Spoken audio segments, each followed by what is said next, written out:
සම්මා සම්බුද්දස්ස නමෝ තස්ස භගවතු වරහතු සම්මා සම්බුද්දස්ස නමෝ තස්ස භගවතු වරහතු සම්මා සම්බුද්දස්ස බුද්ධං සරණං ගච්ඡාමි ධම්මං සරණං ගච්ඡාමි සංඝං සරණං ගච්ඡාමි ဒုတိယံ පි බුද්ධං සරණං ගච්ඡාමි ဒုတိယံ පි ධම්මං සරණං ගච්ඡාමි ဒုတိယံ පි සංඝං සරණං ගච්ඡාමි တတိယံ පි බුද්ධං සරණං ගච්ඡාමි တတိယံ පි ධම්මං සරණං ගච්ඡාමි တတိယံ පි සංඝං සරණං ගච්ඡාමි တိสรณ ගමනං සම්පුන්නං ආනාතිපාතා වේරමණී සික්ඛාපදං සමාදියාමි අදින්නාදානා වේරමණී සික්ඛාපදං සමාදියාමි කාමේසු මිච්ඡාචාරා වේරමණී සික්ඛාපදං සමාදියාමි මුසාවාදා වේරමණී සික්ඛාපදං සමාදියාමි සුරාමේරය මජ්ජපමා දට්ඨානා වේරමණී සික්ඛාපදං සමාදියාමි අප්පමාදේන සම්පාදේත ඊතම ශ්‍රද්ධාවෙන් යුක්තව පිළියෙල කරන්නට යෙදුන මල් පහන් සුවඳ දුන් කිලම්පස සම්බුද්ධ පූජාව භාග්‍යවත් තිලෝ ගුරු බුදුරජාණන් වහන්සේගේ නව අරහාදී බුද්ධ ගුණයන් සිහිපත් කරගෙන අප භාග්‍යවතුන් වහන්සේට සම්ධ්‍යා යාමයෙහි ගිලම්පස දානය ලෙස පිළිගන්වමු. උන්වහන්සේගේ උතුම් නව අරහාදී බුදු ගුණයන්ටම මේ උතුම් වූ ගිලම්පස බුද්ධ පූජාව පූජා කරමු. පූජා වේවා පූජා වේවා පූජාම වේවා යන උතුම් ශ්‍රද්ධා මූලික සිතින් කවුරුත් එකට ගාථා කියලා වන්දනා කරමු. සාදු සාදු සාදු නමෝ තස්ස භගවතෝ අරහතෝ සම්මා සම්බුද්දස්ස නමෝ තස්ස භගවතෝ අරහතෝ සම්මා සම්බුද්දස්ස නමෝ තස්ස භගවතෝ අරහතෝ සම්මා සම්බුද්දස්ස ඉතිපිසෝ භගවා අරහං සම්මා සම්බුද්ධෝ විඤ්ඤාචරණ සම්පන්නෝ සුගතෝ ලෝකවිදු අනුත්තරෝ පුරිස ධම්මසාරති සත්තා දේව මනුස්සානං බුද්ධෝ භගවාති බුද්ධං ජීවිත පරියන්තං සරණං ගච්ඡාමි ස්වාක්ඛාතෝ භගවතා ධම්මෝ සම්දිට්ඨිකෝ අකාලිකෝ ඒහි පස්සිකෝ ඕපනයිකෝ පංචත්තං වේදිතබ්බෝ විඤ්ඤෝහිති ධම්මං ජීවිත පරියන්තං සරණං ගච්ඡාමි සුපටිපන්නෝ භගවතු ශාවක සංඝෝ උජුපටිපන්නෝ භගවතු ශාවක සංඝෝ ඥායපටිපන්නෝ භගවතු ශාවක සංඝෝ සාමීචි පටිපන්නෝ භගවතු සාවක යද්දේදං චත්තාරි පුරිස යුගානි අට්ඨ පුරිස පුංගලා ඒස භගවතු ශාවක සංඝෝ ආහුනේයෝ පාහුනේයෝ දක්ඛිනේයෝ අංජලි කරණීයෝ අනුත්තරං පුඤ්ඤක් කිත්තං ලෝකස්සාති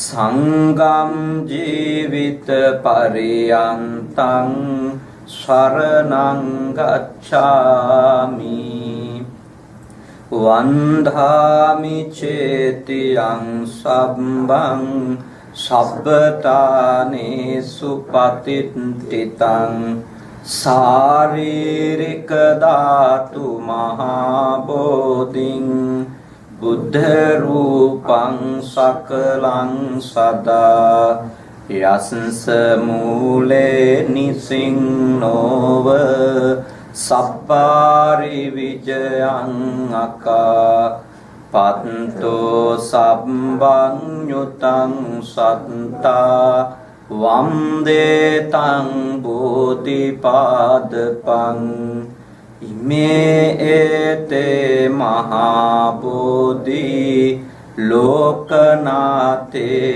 පූජිතා අහම් පිතේ නමස්සාමි බෝධි රාජා නමස්තුතේ ඝනසාරප්පදිත්තේන දීපේන තමදංසිනා තිලෝක දීපං සම්බුද්ධං පූජයාමි තමෝනුදං වන්නගන්ධ ගුණෝපේතං ඒතං කුසුම සන්තතින් පූජයාමි මුනිං දස්ස සිරිපාද සරෝරුහේ පූජේමි බුද්ධං කුසුමේන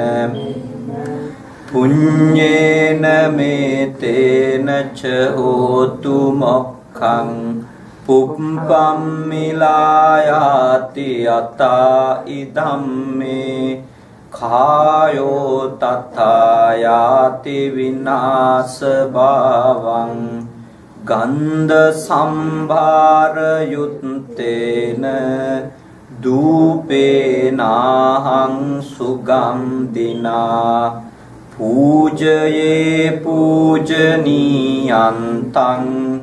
පූජා වාජන මුත්තමං සුගන්ධං සීතලං කප්පං පසන්න මధుරං සුභං පානීය මේතං භගවා පතිගන්හාතු මුත්තමං අධිවාසේතු නොභන්තේ අට්ඨපානං පරිකප්පිතං අනුකම්පං උපාදාය පතිගන්හාතු මුත්තමං අධිවාසේතු නොභන්තේ ගිලාන පච්චයං ඉමං අනුකම්පං උපාදාය පතිගන්හාතු මුත්තමං ඉමිනා පුඤ්ඤ කම්මේන මාමේ බාල සමාගමෝ සතං සමාගමෝ හෝතු යාව නිබ්බාන පත්තියා ඉදම්මේ පුඤ්ඤං ආසවක්ඛයා වහං හෝතු සම්බ දුක්ඛා පමුංචතු කායේන වාචා චිත්තේන පමාදේන මයා කතම් අච්ඡයං කමමේ බන්තේ බූරේ පඤ්ඤ තථාගත කායේන වාචා චිත්තේන පමාදේන මයා කතම් අච්ඡයං කමමේ ධම්ම සම්දිට්ඨික අකාලික කායේන වාචා චිත්තේන පමාදේන මයා කතං අච්ඡයං කමමේ සංඝ සුපටිපන්න අනුත්තර සතු සතු සතු समन्त चक्रवालेषु अत्रा गच्छन्तु देवता सद्धम्मं मुनिराजस् सुनन्तु सग्गमोक्खदं धम्मස්සවන කාලෝ අයං බදන්තා ධම්මස්සවන කාලෝ අයං භදන්තා ධම්මස්සවන කාලෝ අයං භදන්තා නමෝ තස් භගවතු අරහතු සම්මා සම්බුද්දස්ස නමෝ තස් භගවතු අරහතු සම්මා සම්බුද්දස්ස නමෝ තස් භගවතු අරහතු සම්මා සම්බුද්දස්ස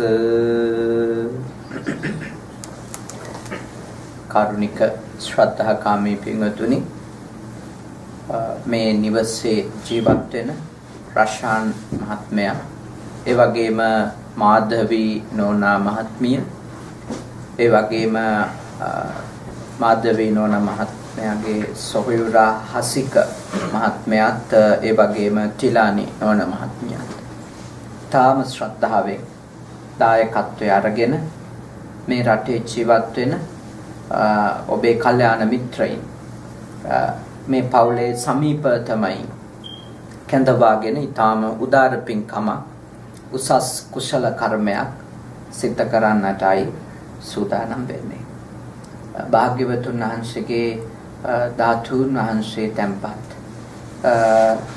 ධාතු කරඬුව බොහෝම ශ්‍රද්ධාවෙන් මේ නිවසට වැඩම කරවාගෙන උස්සාසන මත්තකෙහි වඩා හිඳුවලා සම්ධ්‍යායාමේ භාග්‍යවතුන් වහන්සේට ජීවමාන බුදුහාමුදුරුවන්ට ගිලම්පස පූජා කරනවා කියන ශ්‍රද්ධාවන්ත සිතින් ගිලම්පස අෂ්ටවිධ පානයන් සූදානම් කරලා පූජා කරන්නට යෙදුණා. දැන් සූදානම් වෙන්නේ ටික වෙලාවක් ශ්‍රී සද්ධර්මයට භාග්‍යවතුන් වහන්සේගේ දේශනාවකට අපේ අවධානය යොමු කරන්න.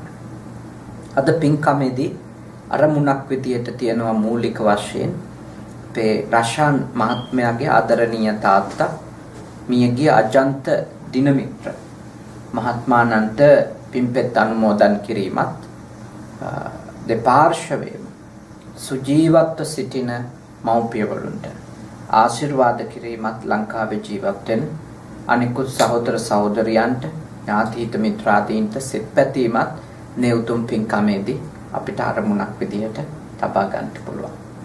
ඒ වගේම මේ ස්ථානයට බණ අහන්ට පැමිණිච්ච මේ පිරිසට මේ පිරිස නමින් මියගිය ඇත්තන්ට පින් දෙන්නත් මේ පින්කම අවස්ථාවක් කරගන්නට පුළුවන්කම තිබෙනවා. අපි තාම සතුටු වෙනවා පසුගිය වසරේ වගේම මේ වසරෙත් ඇමරිකා එක්සත් ජනපදයේ සිද්ධ කෙරෙන ධර්මචාරිකාවේදී මේ නිවසට වැඩම කරලා ධර්මානුශාසනයක් සිද්ධ කරන්න අපට අවස්ථාවක් ලැබීම පිළිබඳව අපිට ආරාධනා කිරීම ගැන අපේ මේ පවුලේ පින්වත් පිරිසට ආශිර්වාද කර සිටිනවා පුණ්‍ය අනුමෝදනා කරනවා. ඒ වගේම ඔබට මේ උතුම් පින්කම් සිද්ධ කර ගන්න අවකාශයන් සැලසුනේ හේමචන්ද්‍ර ගුණසේකර පියාණන් ශ්‍රියානි ගුණසේකර මහතුමිය අපිට මේ රටට වඩින්නට කියලා තාම ගෞරවාදරයි ආරාධනා කරලා ඒ සියලු කටයුතු සම්පාදනය කරලා ඒ අවස්ථාව සලසපු නිසා එයත්න්ටත් පින් කරගන්න ඔබට පින් කරගන්න අවස්ථාවක් සූදානම් කළා තව පිනක් අත් කරගන්න එයත්න්ටත් ආශිර්වාදයක් පිණිස මේ පින්කම අනිවාර්යෙන් හේතු වෙනවා අපි එයත් ප්‍රාර්ථනා කරනවා ඒ අවස්ථාවක් ලැබෙන්නට කියලා. දැන් මෙතන ඉඳලා අපි ටික වෙලාවක් ධර්ම කරුණක් ඉගෙන ගැනීම, තේරුම් ගැනීම සිද්ධ කරමු. භාග්‍යවතුන් වහන්සේගේ දේශනා අපිට බොහොමයක් මුණ ගැහෙනවා සූත්‍ර පිටකය පරිශීලනය කරනවා. සූත්‍ර පිටකයේ තියෙනවා අපරිහානීය සූත්‍ර පිරිහෙන්නේ නැතුව ඉන්න භාග්‍යවතුන් වහන්සේ දේශනා කරපු සූත්‍ර තියෙනවා. පිරිහෙන්නේ නැතුව. වෙනමම දේශනා කළා තියෙනවා බික්ඛු අපරිහානීය සූත්‍ර. ඒ කියන්නේ පැවිද්දොන්ට පිරිහෙන්නේ නැතුව. පොදුවේ ගිහි පිරිසටත් පිරිහෙන්නේ නැතුව තමන්ගේ ලෞකික ජීවිතය වඩා සාර්ථක කරගන්න ප්‍රයෝජනවත් වෙන දේශනා භාග්‍යවතුන් වහන්සේ සූත්‍ර පිටකයේ 18000ක් විතර සූත්‍ර දේශනා තිබෙන බවනේ තේරවාදී පිළිගැනීම ඒ සියල්ලම මේ වෙනකොට දීඝ හෝ මජ්ක්‍ධිම හෝ කුද්දක සංයුත්ත අංගුත්තර කියන නිකායන් වල හරියට මේ ගණන් තියනවද නැද්ද කියන එක විවාදාපන්නයි. මොකද පෙය්‍යාල වශයෙන් දේශනා කරපු ඒවා තියෙනවා. ඒ කියන්නේ සූත්‍රවල නම් විදියට යම් කොටසක් අවසානයේ දේශනා කරපුවත් එක්ක ගණන් හැදුවොත් තමයි ඒ වගේ ගානකට සමීප වෙන්න පුළුවන්. නමුත් අති විශාල ප්‍රමාණයක් යටත් පිරිසෙන් 9000කට දසදහසකට අධික සූත්‍ර ප්‍රමාණයක් නම් ස්ථිරවම අපිට සොයා ගන්න එක දුෂ්කර නෑ වර්තමානයේ තියෙන පිටකයට.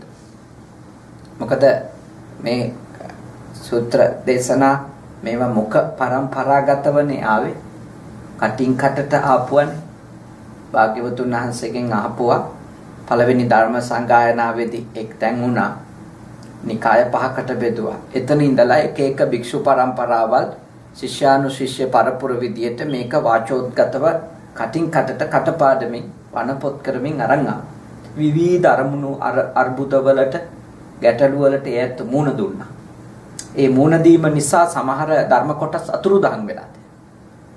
සමහර ධර්ම කොටස් චීන ත්‍රිපිටකයේ තියෙන ඒවා අපිට මේ ලංකාවේ තියෙන තේරවාදී ත්‍රිපිටකය තුළ හොයාගන්න නැහැ. මොකද එක එක තැන්වලදී යම් යම් වෙනස්කම් වලට එකතු කිරීම වලට වගේම අඩු කිරීම වලට ලක් වෙලා තියෙනවා. කොමුණත් මේ ත්‍රිපිටක දේශනාවවල සේසෙම සූත්‍ර පිටකේ අපට පිරිහෙන්නේ නැතුව ජීවත් වෙන්න හැටි. මෙලොව පිරිහව ගන්නේ නැතුව, පරලොව පිරිහව ගන්නේ නැතුව ජීවත් වෙන්න හැටි ගැන භාග්‍යවතුන් වහන්සේ අවධාරණයක් කරලා තියෙනවා. මං එයින් එක සූත්‍රයක් සප්ත අපරිහානීය ධර්මය පිළිබඳව දේශිත අපරිහානීය සූත්‍රයක් අංගුත්තර නිකාය සත්තක නිපාතේ මං ඔබට කියලා දෙන්න හිතනවා. මොකද මේ රටට ඇවිල්ලා ඉගෙනගෙන තරුණ වියේ ජීවත් වෙන බොහෝ දෙනෙක් තමයි මේ දේශනාවේ මෙහි ග්‍රාහක පිරිස වෙන්නේ. දෙවයන්ට තව බොහෝ කාලක් මේ රට තුල ගොඩ නැගෙන්නට තියෙනවා. එතකොට ඔබ නොපිරිහි ඉන්න අවශ්‍ය කරන ධර්මතාත් මෙහිදී තේරුම් අරන් පිළිපදින්න. සප්ත අපරිහානීය සූත්‍ර අතුරින් මේ මම තෝරාගත්තු සූත්‍රය භාග්‍යවතුන් වහන්සේ දේශනා කරේ ලිච්ඡවීන්ගේ නියෝජිතයෙක්. මේ සමාවෙන අජාසත රජුරුවන්ගේ නියෝජිතයෙක් වස්සකාර කියලා බ්‍රාහ්මණයෙක්. ආව භාග්‍යවතුන් වහන්සේ හමුවෙන්. ආවේ අජාසත රජුරුවන්ගේ ක්‍රියාකාරකම ගැන භාග්‍යවතුන් වහන්සේටත් පොඩි සංඥාවක් දීලා යන්න. මොකද ලිච්ඡවීන්ගේ රාජ්‍යය අජාසත රජුරුව එක වෙලාවක තීරණය කරන ආක්‍රමණය කරන්න ඕන කියලා. ඒ වෙලාවේදී වස්සකාරට කිව්වල් මේ අජාසත් රජුරෝ ගිහිල්ලා බුදුහාමුදුරුවන්ට දැනුවත් කරන්න මම ලිච්ඡවීන්ට එරෙහිව යුද වදින්නයි සූදානම් වෙන්නේ. එතකොට භාග්‍යවතුන් වහන්සේගේ අදහසත් දැනගන්න පුළුවන් වෙයි. වස්සකාර ඇවිල්ලා අජාසත් රජුරෝ බුදුහාමුදුරුවන්ට වන්දනාමාන කරන බව, ගරු බුහුමන් කරන බව කියලා මේ යුද්ධයට යන්න හදන කතාවත් වටින් ගොඩින් පැහැදිලි කළා. ඒ වෙලාවේ බුදුහාමුදුරුවෝ ආනන්ද හාමුදුරුවන්ගෙන් ඇහුවා, පින්වත් ආනන්දය, තවමත් ලිච්ඡවීන් අපරිහානීය ධර්ම පිළිපදිනවද? මොකද කලින් භාග්‍යවතුන් වහන්සේ ලිච්ඡවීන්ට අපරිහානීය ධර්ම දේශනා කළා තිබුණා. එතකොට උන්වහන්සේ විමසා සිටියා, තවමත් පිළිපදිනවද මේ? එතකොට භාග්‍යවතුන් වහන්සේට ආනන්ද හාමුදුරුවෝ එකින් එක අපරිහානීය ධර්ම පිළිබඳව පැහැදිලි කළා, දේශනා කරා. ඔව් ස්වාමීනි, මේ කාරණා තවමත් අඩුවක් නැතුව පිළිපදිනවා. අඩුවක් නැතුව තවම පිළිපදිනවා. එතෙන්දී භාග්‍යවතුන් වහන්සේ සඳහන් කළා, එහෙනම් ලිච්ඡවීන් පරදන්න බෑ. ලිච්ඡවීන් ජය ගන්න එක කාටවත් ලේසි වැඩක් නෙමෙයි. අපරිහානීය ධර්ම පිළිපදිනවා. ලිච්ඡවීන් ගැන කියද්දී තොරතුරු වල සඳහන් වෙනවා ඒගොල්ලොන්ගේ ගවර්න්මන්ට් එකේ හිටියා කියලා රජවරු 7707ක්. 7707ක්. ඒ කියන්නේ විපක්ෂයක් තිබිලා නැහැ. හැම රජ කෙනෙක්ම පාලනය තන්ත්‍රයට සම්බන්ධයි. ඒගොල්ලෝ එකම පාර්ලිමේන්තු එකක් විදියට තමයි ඔක්කොම එකට මේ කතා කරලා තීන්දුව ගන්න ක්‍රමවේදයක් තමයි ඒගොල්ලෝන්ගේ තිබුණේ. දැන් ටිකක් සාම්පල් එකක් විදියට මේ ලංකාවේ තියෙන එක ගැනත් ප්‍රයිම් මිනිස්ටර් කියන්නේ ඒ වගේ එකක්. මේ ලිච්ඡවීන්ගේ ක්‍රමය තමයි අපි උත්සාහ කරන්නේ මෙහි මේ පුහුණු කරන්න, ප්‍රැක්ටිස් කරන්න කියලා. යම් යම් වෙලාවල් වල මේ ලංකාවේ ප්‍රයිම් මිනිස්ටර් එයාගේ කතාවලදී කියන, ඒ කියන්නේ මේ ඔක්කොම එකම ටේබල් එකක පක්ෂයේ විපක්ෂයේ ඔක්කොම එකට ඉඳන් කතා කරලා තීන්දුව ගන්න ඕනේ කියන එක. ඒක කොච්චර දුරට ප්‍රායෝගිකද නැද්ද කියන එක නෙමෙයි කාරණේ. ලිච්ඡවීන්ගේ භාවිතාව භාග්‍යවතුන් වහන්සේගේ දේශනාව මත පදනම් වෙච්ච එක. එයාලගේ තිබිච්ච පළවෙනි මූලධර්මය තමයි නිතර නිතර හමු වීම. ඒගොල්ලෝ පිරෙහෙන්නේ නැතුව ඉන්න හේතු වෙච්ච පළවෙනිම මූලධර්ම. නිතර නිතර හමු වීම. නිතර නිතර රැස්වීම. දැන් ඒක ගෘහස්තයින් වෙච්ච ඔබට ඔබගේ කුඩාම රාජ්‍යනේ, ඔබගේ පෞල් සංස්ථාව මේ ඒකකය නේද? මේකත් පොඩි රාජ්‍යයක් නේ. දැන්ට ගොඩක් තැන්වල රජයි රජිනයි ඉන්නවා. පස්සේදී මේ කුමාරවරු එයි, කුමාරිකාවෝ එයි තා කාලයක් යනකොට. නමුත් එය එතන පොඩි රාජ්‍යයක් වගේ. එතනට ආසන්නයෙන් ඉන්න අය ඉන්නවා, දුරින් ඉන්න අය ඉන්නවා. මේ විදියට ගත්තොත් මේ ඊටාම වටින ස්ථානයක් ගෘහය කියන්නේ.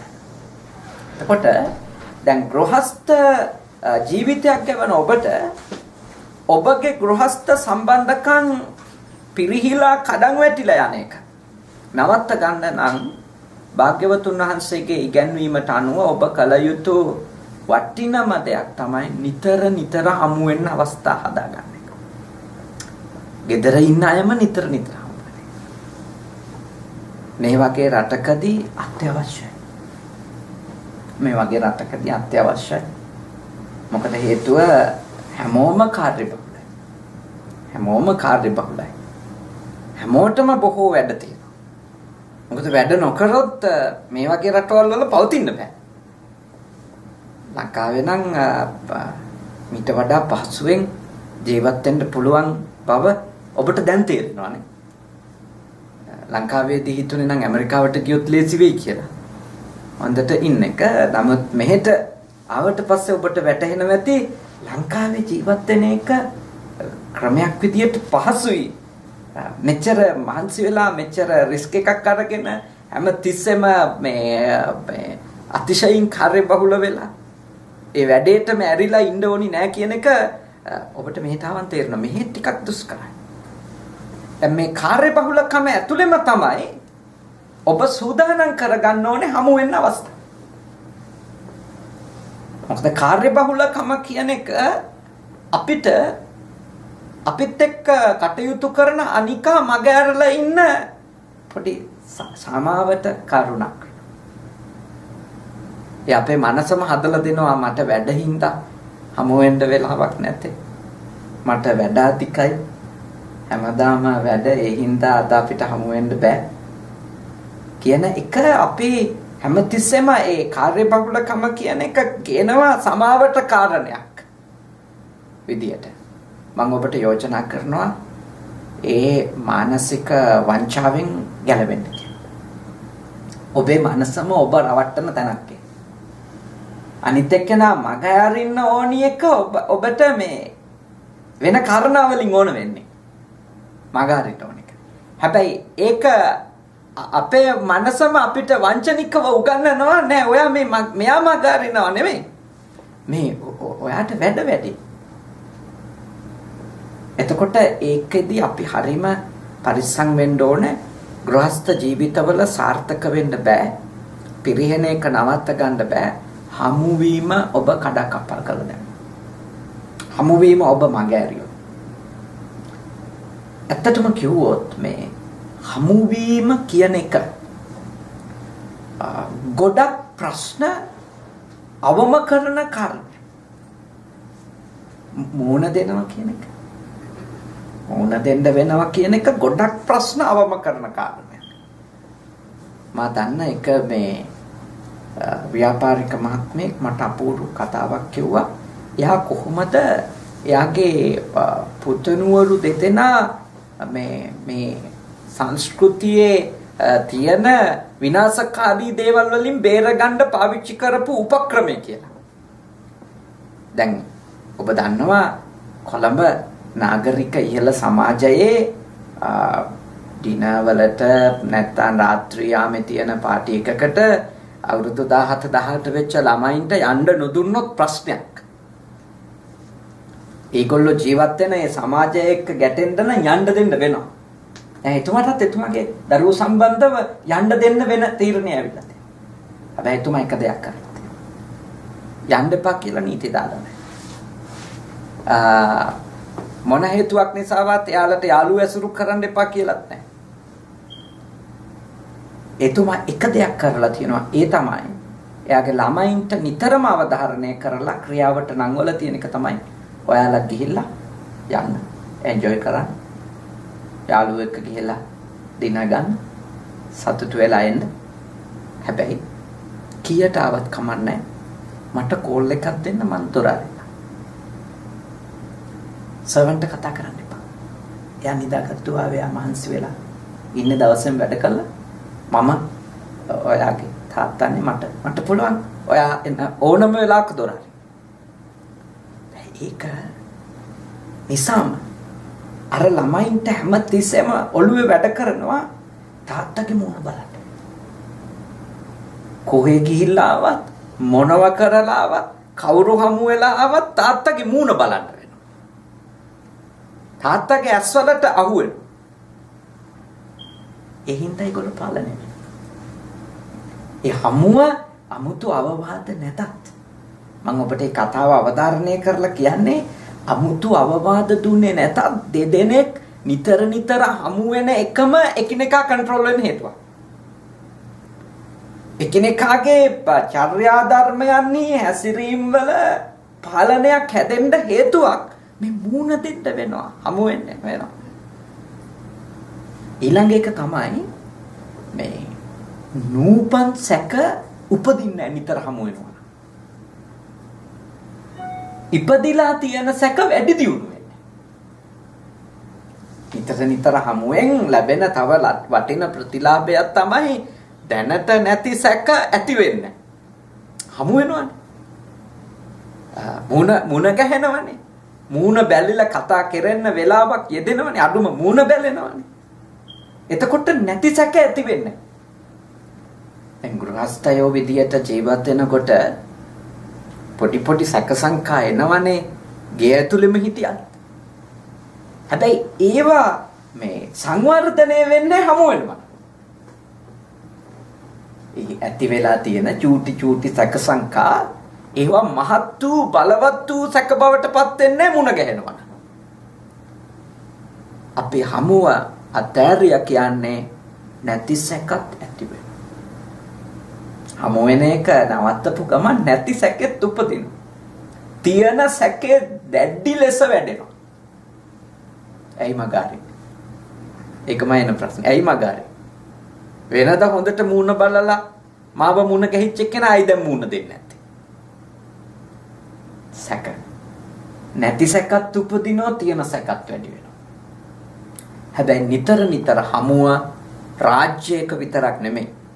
ගෙදරක, ආයතනයක, පන්සලක නිතර හමුව එකිනෙකා ගැන උපදින්න පුළුවන් අලුත් සැක සංකා නැති කළා දාන්න. ඉපදිලා තියෙන සැක සංකා ටික අඩු වෙනවා. ටික අඩු වෙනවා. දුරු වෙනවා. ඒක තමයි ඒකේ තියෙන ප්‍රතිලාභය. ඒ ඉඳ භාග්‍යවතුන් වහන්සේගේ මේ ඉගැන්වීම පිළිපදින්න ඕනේ අපි. කොච්චර කාර්යබහුල වුණත් මම යෝජනා කරන්නේ අඳුම මේ රටේදී ඩිනායක ගන්නවත් එකට ටේබල් එකේ හමු වෙන්න. කොච්චර කාර්යබහුල. වැඩ තියෙන්න පුළුවන්. අඳුම ඩිනායකවත් ගන්න. අඳුම හැන්දෑවට පොඩ්ඩක් ඇවිදින්න හරි යන්න දෙන්න එක. ඒක අත්‍යවශ්‍යයි. කොතනක හරි අපේ ඇස් මුණ ගැහිම අවශ්‍යයි. කොතනක හරි. එක දවසට 2-3 වතාවක් වෙනවා නම් තවත් වටිනවා. ඒත් බැරිම නම් එක වතාවක් පවත්ත ගන්න ඕන. අපේ රටේ පෞල් සංස්ථාවේ තියෙන අතිශයින්ම අතෘප්තිකර තත්වයන්ට ප්‍රධාන හේතුව මව් සහ පියා අතර හමුව බිඳ වැටීම. පොඩක් ලංකාවේ පෞල් සංස්ථාවේ තියෙන අතෘප්තිකර බවට, අසහනකාරී බවට, පීඩාකාරී ඒගොල්ලෝ එකිනෙකා එකට හිටියට තාම මේ මානසික පීඩාවන් ගෙවන්න. මේ අපේ රට ඇතුලේ මේ අධික ලෙස ඇල්කොහොල් භාවිත කරන පිරිසක් බිහිවීම ඊළඟට මේ ඊටාම අර මේ මොනවද ඒකට කියන්නේ අපේ මේ දිනපතා යන මෙගා ටෙලිඩ්‍රාමා වලට ඇඩික්ට් වෙච්ච පිරිසක් බිහිවීම ඒ පවුලේ කඩන් වැටීමේ මේ සංඥාව. පවුල කඩන් වැටිලා කියන එක තමයි ඒව ඇතුලෙන් අපිට දෙන සංඥාව. හේතුව ඒගොල්ලන්ට වෙන හමු වෙන්න කෙනෙක් නැහැ. ඒගොල්ලෝ තෘප්තිමත් වෙන මොකක්වත් නැහැ. එතකොට ඒගොල්ලෝ දැඩි ලෙස වෙන දේවල් ඇතුලේ දවස ගෙවා ගන්න. ඒක තමයි මේ පෙන්නුම් කරන්නේ. අපේ රටේ එච්චර මේ නාට්‍ය වලට ඇබ්බැහි වෙච්ච පිරිසක් ඉඳීම ඔබට හිතා ගන්න බැරි වෙයි. ලංකාවට ගියපු වෙලාවල් වල බලනකොට මිනිස්සු පැය ගණන් නාට්‍ය බලවල ඉන්නේ හැටි. ඒ කාරණේ තමයි අරක. ඒගොල්ලෝ වැඩ මේ තරම් වැඩක් ඇත්තේ නැහැ. හැබැයි ඒගොල්ලෝ එකිනෙකා මුණ ගැහෙන්නේ නැහැ. මගේ ඇරලා ඉඳීම ජීවත් වෙන්න තියෙන පහසුම ක්‍රමයක් ලෙස ඇතුළට මේ ඒගොල්ලෝගේ දැඩි ලෙස ඒත්තු ගැන්වීම තියෙනවා. මගේ ඇරීම. මගේ ඇරලා ජීවත් වෙන. මේ රටවල් වල අපි දකින වටින දෙයක් තියෙනවා. අපි දකිනවා සෑම මේ ගයක් ඉස්සරහම 6:07 වෙද්දී වාහන ඇවිල්ලා නැවතිලා තියෙනවා. උදේ නික්මිලා ගියපුවා. ගොඩක් වෙලා. ඒ කියන්නේ මේ මිනිස්සු ගෙදර එනවා. අත්‍යවශ්‍යම වූ කාර්යයක් නොමැති නම් ගෙදර එනවා. අපේ රට තුළ ඊටාම ඛේදවාචකයක් මගාරින්ද එක හේතු හොයන. බස් නැහැ. එක හේතු තියෙනවා. අපිට ඒවට සින්දුත් තියෙනවා. බස් කැඩුනා. එහෙම හේතුත් තියෙනවා අපිට මගාරින්න. එච්චරටම ඒ කාරණේ අපේ මේ ධර්මයේ ගන්න නැහැ මිනිස්සු. හැමෝම නෙමෙයි. ගොඩක් අය මේ ධර්මයෙන් ප්‍රයෝජනෙ ගන්නයි. මේ ධර්මයේ භාග්‍යවතුන් වහන්සේ මිනිස්සුන්ට පිරිහෙන්නේ නැතුව ඉන්න කියපු මේ concept එක ගත්තත් නිතර හමු වෙන්න කියන එක ගත්තත් අද දියුණුම මිනිස්සුන්ගේ තියෙන මේ ජයග්‍රහණවල එක හේතුවක්. දියුණුම රටවල් වල ජයග්‍රහණ වලට එක හේතුවක් ඒගොල්ලෝ නිතර හමු වෙලා ආයතන වල තිබිච්ච ඩිස්කෂන් නේ. වටින සංවාද ඒවට හමු වීම එක. දෙවනි අපරිහානීය ධර්මය. සමගියෙන් රැස් වෙන්න. සමගියෙන් කතා කරන්න. සමගියෙන් විසිර යන්න. සමගියෙන් රැස් වෙන්න, සමගියෙන් කතා කරන්න, සමගියෙන් විසිර යන්න. මේක තමයි පිරිහෙ නැතුව ඉන්න තියෙන දෙවැනි කාරණේ. දැන් ඉස්සෙල්ලා කිව්වේ නිතර හමු වෙන්න. ඊළඟට කියනවා හමුව ඇතුලේ පවතින්න ඕනි මොකද්ද ගුණාත්මකකම. මොන වගේ ක්වොලිටි එකක් තියෙන්න ඕනිද? එතන තියෙන්න ඕනි සමගියම හමුවේදී. ඊළඟට සමගියෙන් කතා කරන්නත්. හමුව නිම වෙලා ඒගොල්ලෝ විසිරෙනකොට ඒතනත් සමගිය තියෙන්න ඕන. සමගිය කියන එක මේ අවස්ථා තුනේම අවධාරණය කරනවා. ඒ කිව්වේ හමුවේ ආරම්භයේත් සමගිය, මැදදිත් සමගිය, අවසානයේත් සමගිය. ඒකට නම් තියෙන්නේ මොකක් කරන්නද අපිට? අපිට තියෙන්න ඕනේ අපේ හමුවට සහභාගී වෙන අනිකා සම්බන්ධව ගරුත්වය. නැත්නම් සාකච්ඡාවක් සමගියෙන් පටන්ගෙන සමගියෙන් කරලා සමගියෙන් නිම කරන්න බෑ. සාකච්ඡාවට වාඩි වෙන අයට එකිනෙකා ගැන ගෞරවේ නැත්නම් ගාරවෝච. ගෞරවේ නැත්නම්. ඊළඟට නිවාතෝච. මාන්නේ අඩු කරගන්නේ නැත්නම්. ඊගෝ එක කන්ට්‍රෝල් කරන්නේ නැත්නම්. මොකද එකක් තමන්ගේ වැරදි පිළිගන්න, තමන්ගේ දුර්වලකම් ඔළුව නමලා හදාගන්න එයාට තියෙන්න ඕනේ අනතිමානිකමක්. එතකොට අර සාකච්ඡා රණ්ඩුවෙන් නිම වෙන්නේ නැහැ. සමගින් නිම වෙනවා. මොකද එයා මාන්නය අඩු කරගෙන, මාන්නය පාලනය කරගෙන එයා කල්පනා කරනවා ඔව් මෙයා මන් සම්බන්ධව ඉදිරිපත් කරන විවේචනය හරි. මන් නිවැරදි වෙන්න. අඩුම පළවෙනි පියවරේදී මම මේ වැරද්ද බාර ගන්නවා. ඒක හරි ගස්සන්න පනින්නේ නැහැ. ඒකට හේතු කියන්නේ නැහැ. භාග්‍යවතුන් වහන්සේ මේ සමගියෙන් කතා කරලා සමගියෙන්ම නැගිටින්න කියන එකට මේ අවධාරණය කරන දේ අනිකාට ගරු කරන එක තමයි එතන ගාරවෝච ගරු කරන්න කියන කාරණේ. තමයි සමගිය තියාගන්න තියෙන හොඳම දේ. අනන්‍යතා දෙකක් වුණත් එකට එක්ක අහුවෙලා ඉන්නේ. එක්සැම්පල් එකක් කිව්වොත් සමහර වෙලාවට මේ කතෝලික මේ නෝන කෙනෙකුයි බෞද්ධ මහත්තයෙකුයි විවාහ වෙලා. දැන් ඒගොල්ලන්ට උනත් එකට ඉන්න පුළුවන්. කොහොමද එකට ඉන්න පුළුවන් වෙන්නේ? ඒගොල්ලෝ එකිනෙකාට ගරු කරනවා. එකිනෙකාගේ විශ්වාසවලට hina වෙන්නේ නැති වෙනවා. එකිනෙකාගේ පිළිපැදීම් වලට විහිළු කරන්නේ නැති වෙනවා. අන්න එතකොට අර සාකච්ඡාවකදී කතා බහකදී අසහනයක් දැනෙන්නේ නැහැ. අසහනයක් දැනෙන්නේ නැහැ. මම පහත් කරනවා කියන මාව මේ බිමට පාගලා දානවා කියන හැඟීම කෙනෙකුට සාකච්ඡාවක එන්නේ නැතිකොට ඒ සාකච්ඡාව හරීම සාර්ථක සාකච්ඡාවක්. අපේ ගොඩාක් සාකච්ඡා බිඳ වැටෙන හේතුව තමයි ලෝකේ කොයි රටේ කොතන සිද්ධ වෙන සාකච්ඡා වුණත් බිඳ වැටෙන්නේ ඒ සාකච්ඡාව ඇතුලේ අනිත් එක්කෙනාට අවමන් කරනකොට. අවමන් කරලා වචන කියනකොට, අවමන් කරලා ඉඟි පළ කරනකොට, අවමන් කරලා අවමන් විදියට මේ එයා සම්බන්ධව ප්‍රකාශන ඉදිරිපත් කරනකොට හිත කැඩෙනවා. මෙතන මට වටිනකමක් එන්නේ නැහැ කියන හෝ මගේ අදහසට ඉඩක් ලැබෙන්නේ නැහැ කියන එක කෙනෙකුගේ ඇතුළට දැනුණට පස්සේ එතන සාකච්ඡාවක් යන්න බෑ.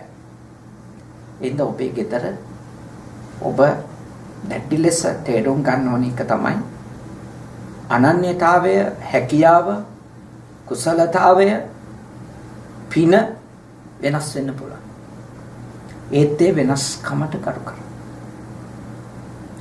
ඒ වෙනස්කමට කරු කරා. හැමෝටම හැමදේම බෑ එක සමාන. හැමෝටම හැමදේම ලැබෙන්නේ නැහැ එක සමානව. එතකොට ගෙදරක ඉන්න දෙදෙනෙකුට එක සමානවම ගෙදරට දායක වෙන්න බැරි වෙයි. ඒ දක්වන දායකත්වය ගැන ගෞරවයක් තියෙනවා. කරන කැපකිරීම ගැන ගෞරවයක් තියෙනවා. කරන කැපකිරීම ගැන ගෞරවයක් තියෙනම් දක්වන දායකත්වය ගැන ඇතුලේ තියෙනවා නම් ගෞරවනීය හැඟීමක් අර සාකච්ඡාවලදී අනින්නේ නැහැ වචනවල. තුවාල කරන්නේ නැහැ වචනවල. තියෙන්නෙම මෙයා වැඩක් නැහැ කොහොමත් හිටියාත් වැඩක් නැහැ කියන එක. මෙයා මගේ ජීවිතයට අදාළ කටයුතු වලට වැදගත් කෙනෙක් නෙමෙයි කියන එක. අපි පහත් කරනවා. එතකොට කිසිම සාකච්ඡාවක් සාමකාමී වෙන්නේ නැහැ.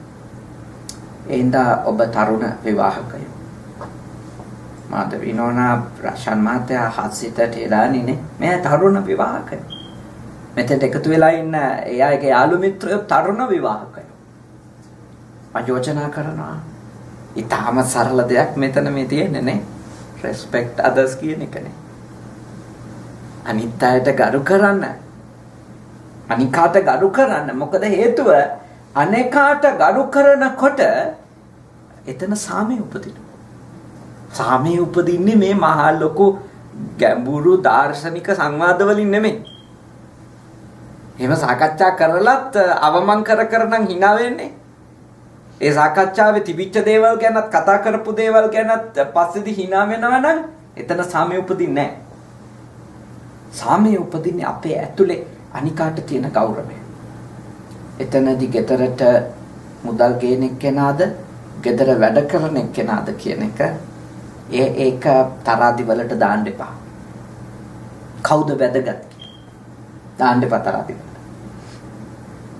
මොකද සල්ලි ගේන කෙනා වගේම උයන පියන කෙනා අතුපතු ගාන කෙනා ඒ කාර්යභාරයත් අර සල්ලි වගේම වටින එක. එහෙනම් එකක් වැඩි අනිත් එක අඩුයි කියන තැනට ගියොත් ගණන් හැදුවොත් අඩු වෙන්න පුළුවන් නේ විද්‍යාත්මකව පෙන්වලා දෙන්නත් පුළුවන් වෙයි ඒත් ඒ අනන්‍යතාවයේ දායකත්වය ඒ වෙනස් එක්ක ක්‍රියාවක් කරන එක්කෙනාගේ දායකත්වය මගේ ජීවිතයට උදව්වක් වෙලා තියෙනවා කියන එක කවුරු හරි පිළිගත්තා ඒ ගෙදර පිරියෙන්නේ අපේ මිනිස්සු අතර මෙන්න මේ චෛතසිකේ උපදවන එක අපි කරන්න ඕන එකක් ලංකාවෙත් කරන්න ඕනේ මේ ලෝකේ කොයි රටෙත් කොයි ජාතීන් අතරත් ඒක ඇති කරවන්න ඕනේ අනිත් එක්කෙනාගේ කැපවීම ගැන අගයක් දෙන්න එයාට වටිනකම දෙන්න එතකොට ඒක ඇතුලේ අපේ ඉරියව් වලින් අනිත් එක්කෙනාට තේරෙනවා මට අවමන් කරනවද ගරු කරනවද මං ගැන අගයක් තියේද නැද්ද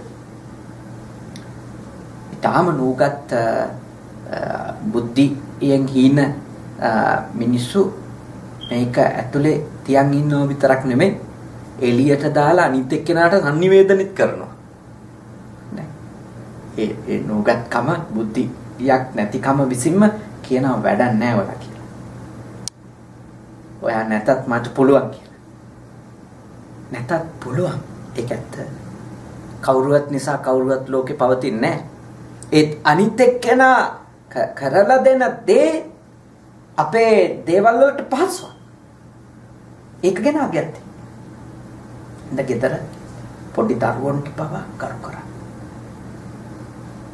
මේ පොඩි දරුවන්ට අපි අවමන් වෙන විදියට හැසිරෙන්නේ නැත්තේ නීති බලවත් නේ නීතිය ළමයින්ට අවමන් වෙන ඒවා කරන්න බෑ අපේ නම් ලංකාවේදී අපි දකින්නේ ඉස්කෝලේ ගිහිල්ලා අරන් යන ගමන් ළමයින්ට හන්දියේදීම කුඩෙන් ගහ යන අම්මලානේ ඕනතරම් මම දැකලා තියෙනවානේ පාර දිගේ ගහ අරන් යන්නේ අඬනකොට ඇද්දගෙන යනවා තව දෙකක් යනලානේ එහෙම මම දැකලා තියෙනවා මේ ඕනතරම් මම සමහරුන්ගේ වාහනේ නවත්තලා අහලා තියෙන ඔයාගේ ළමයා කියලා මොකද එහෙම ගහනකොට පාරවල් එතකොට ඔව් කියලා ඇදලා ගන්නවා මේ ඒත් මම අහලා තියෙනවා ඇයි වාගේ ළමයාට මේව අවමන් කරා මොකද ඒගොල්ලෝ එතකොට කියන්නේ ආම්තුරුනේ වැරද්ද දැක්ක තැන හදන්න ඕනේ. ඒ හින්දා තමයි අපි මෙතෙන්දිම ගහන්නේ කියන්නේ. මේ ඒක ඒ ළමයා ගැන ගෞරවේ අහිමි කිරීම. අපි අනිත් අය ඉස්සරහ කෙනෙකුට අවමන් කිරීම කියන්නේ වචන වලින් හරි, ගිබිඟි වලින් හරි, ක්‍රියාකාරකම් වලින් හරි අනිත් එක්කෙනාට හිංසාවක් කරලා යා පහත් කරොත් ඉස්සෙල්ලාම ඒ අවමානයට ලක් වෙන එක්කෙනාගේ හිත තුළ එයා සම්බන්ධව ඊටාම නිෂේධනීය නෙගටිව් තින්කින් නේ නිෂේධනීය සිතුවිලි ප්‍රමාණයක්. මං වැඩකට නැති කෙනෙක්, මට හැකියාවක් නැති කෙනෙක්, මම මේ කවුරුත් ඉස්සරහා ගුටි කණෙක් කෙනෙක්, හැමෝම ඉස්සරහා බැනුම් අහන කෙනෙක් කියන ඊටාම නිෂේධනීය චෛතසික එයාගේ හිතේ ඇති වෙනවා. මොකද අකණ්ඩව ඒක ඔලුවට දානවා, හන්දියේදී ගහනවා, එනේන නෑයට කියනවා මෙයාට බෑ, මෙයාට ඉගෙන ගන්න බෑ, අපි දුක් විඳට වැඩක් නෑ නේ. එහෙම කී බයින්නේ අපේ කෙවල් වල. ඒවා ළමයින්ට කරන්න හොඳ නෑ. ඒවා ළමයින්ට කරන එක ඒ ළමයින්ගේ මේ පෞරුෂය ඊටාම හීනමානෙන් පිරිච්ච පෞරුෂයක්, ඊටාම දුර්වල පෞරුෂයක් බවට පත් වෙන්න හේතුවක්. හැමතිස්සෙම කියන්නේ බුදුහාඳුරුවෝ චූටි දේ තගේ කරා, සුළු දේ තගේ කරා. විශිෂ්ට දක්ෂතාවලට විශිෂ්ට ඇගයීම් දෙන්න. ඒකනේ 80 ශ්‍රාවකයෝ ඉන්නේ. 80 ශ්‍රාවකයෝ භාග්‍යවතුන් වහන්සේ අර මේ දසදහස් ගාණක් භික්ෂූන් අතුරින් විශිෂ්ටම අය තෝරලා කියන මෙයා තමයි මේකේ ඉන්න මේ දක්ෂම කෙනා.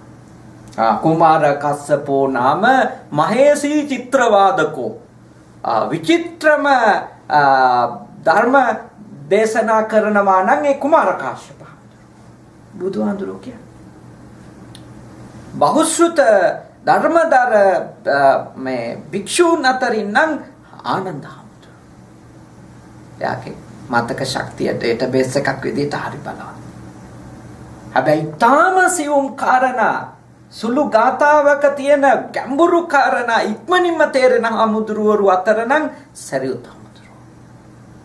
මහා ප්‍රඥාවන්තයා. ඇගීමනේ. එතකොට භාග්‍යවතුන් වහන්සේ වෙතින්ම ඒ වගේ ඇගීමක් ලැබෙනකොට ඒ සායනහන්සලා කොච්චර මොටිවේට් වෙලා ඉන්නේ නැද්ද වැඩ කරා නේ. භාග්‍යවතුන් වහන්සේම අගය කරනකොට ඒ හින්දා ඔබ හැමතිස්සෙම උත්සාහ කරන්න පොඩි ළමයාට පවා තරාතෙරම නොබලා ගරු කරන්න. එතකොට එයාගේ එක්ක සිද්ධ වෙන හමුව ආරම්භයත් සාමකාමී වෙයි, මැදත් සාමකාමී වෙයි, අවසානයත් සාමකාමී වෙයි. කරු කරන්න ඊළඟට තරාතිරම නොබලා ඔබගෙන් වෙච්ච අඩුපාඩුවක් තියෙනවා නම් ඒක ඔබ අනතිමානීව ඔළුව නමලා පිළිගන්න. ඒක අවශ්‍යයි. ඒකෙදි ඔබේ තනතුර, සල්ලි, ඔබ මේ ගෙදර පවත්වගෙන යන්න කරන දායකත්වය ඒවා එකක්වත් කාරණා බවට පත් කරගන්න එපා, වැරද්ද පිළිගන්න. ඉන්න කවුරුත් මේ නීති රීතිය නේ ඒකට ඔළුව නමන්න. කාටත් පොදු වෙන්න. ගෙදර හැමෝට ඒ අනතිමානීකමත් ගරු කිරීමත් දෙක මම විශ්වාස කරනවා ඔය දෙවෙනි අපරිහානීය ධර්මයට උපකාරක ධර්ම. ඔය කෘතිමව කරන්න බෑ නේ. බොරුවට කරු කරන්න ගත්තොත් ටික දවසක් කරන්න. ඒක ගැඹුරු අවබෝධයක් ඇතුලේ කරොත් ඒක ටික දවසකින් ඉවරයි නේ. ඒක ජීවිතේ පුරාම තියෙන එක. දී ඒ ඇත්තටම මේ පොඩි ළමයින්ට තමයි අපි උගන්වන්න දඟලන්නේ, වැඩිහිටියන්ට ගරු කරන්න නේ. ඒ වගේ කාරණා. ඒත් ඇත්තටම ඒවා මේ පොඩි ළමයින්ට උගන්වන්න තියෙන එහෙම පොඩි ළමයින්ට ඒව උගන්වන්න අමාරුයි. මොකද ඒගොල්ලෝ තාම පොඩි ළමයි. ඒගොල්ලන්ට ඒ ගරු කිරීම කියන එක තේරෙන්නේ නැහැ. ගරු කිරීම කියන එක ඉගෙන ගන්න ඕනේ වැඩිහිටි මිනිස්සු. මොකද වැඩිහිටි මිනිස්සු දේවල් කරන්නේ සැලකිය යුතු සවිඥානික බවකින්. නේ. නොකර ඉන්නේ සවිඥානික. පොඩි ළමයි දේවල් කරන්නේ අවිඥානිකවනේ. හරියටම තේරුම් අරන් නෙවෙයි පොඩි ළමයි දේවල් කරන්නේ. දැන් අපි පොඩි කාලේ ගුරුවරුන්ට ගරු කරේයි. නේ. අම්මට තාත්තට ගරු කරේයි. තේරුම් අරගෙනද? නෑනේ. පළවෙනිම හේතුව තමයි අපි අම්මටයි තාත්තටයි ගුරුවරුන්ටයි ගරු කරන ඒගොල්ලොන්ගෙන් ලැබෙන්න තියෙන ලාභ වෙන අයට යන එක වළක්ව ගන්න. නේ. කටියන්ගේ මොනවා හරි හම්බෙන ප්‍රශංසා හරි ටොෆි හරිනේ මොනවා හරි වෙන මේ එක ටුවර් වලට හම්බ වෙන පොඩි නෑදෑ ගෙවල් වල එක්කරන් යන්න හොඳ මිනිහා වෙලා ඉන්න ඕනේ. අනේ මගේ අතිශය මේ චූටි කරුණ වලටනේ අපි අම්මලට ගරු කරන බව පෙන්වලා තියෙන්නේ. ගුරුවරුන්ටත් එහෙම. ඊළඟට ගුටි කන්න වෙයි කියලා බයට. ඊළඟ කාරණේ ඉච්චරයි නේ. ගුටි කන්න වෙයි කියන බයට අපි ඒගොල්ලෝ දැක්කන් නැගිටිනවා. ඒකනේ අපි පන්තිය ඉහළ යන්න ගුරුවරු එනකොට බාගෙට නැගිටින්නේ. ඒක කතාව ඒක ඒ කියන්නේ අපේ මේක ගැඹුරු අවබෝධයක් ඇතුලේ කරන එකක් නෙමෙයි. එකක් බය ලබා ගැනීමේ තෘෂ්ණාව අහිමි වීමට එරෙහිව තෘෂ්ණාව ඒවා විසින් කරන ගරුත්වයන් නියම ගරුත්වයන්. ප්‍රඥාව ඇතුලේ තේරුම් ගැනීම ඇතුලේ අවබෝධ කර ගැනීම ඇතුලේ යම් කිසි කෙනෙක් අනිකට ගරු කරනවා නම් එතන තමයි නියම ගරුත්වය. ඒක මං හිතන්නේ වැඩි හිටියෝ අතර ඇති වෙන්නේ. ඒක වැඩි හිටියෝ අතර දැන් ඔබතුමාලා අවුරුදු 25 30 පහු කරපු අය දැන් ඔබ අම්මගේ ගාව තාත්තගේ ගාව දන ගහලා කකුල් දෙක අල්ලලා වදිනවා නම් ඒක අර අවුරුදු 7 දී වැඳපු එක නෙමෙයි.